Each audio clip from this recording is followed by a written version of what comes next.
Ang pagpananom og kahoy sa mga kabukirang lugar mao ang usa sa mga laka nga gihimo sa JD Caligayahan Foundation Incorporated uban sa partnership sa San Miguel Cable Network Incorporated.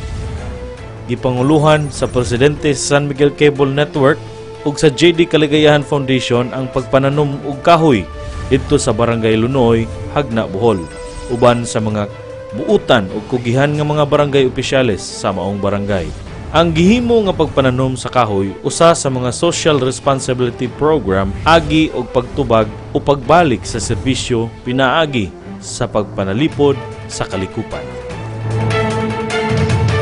Nanukad dinhi sa San Miguel Cable Compound alang sa DYMA Balita, Radyo Hagna, Radyo Bulanon 100.9 FM. Kini si Bern Condor.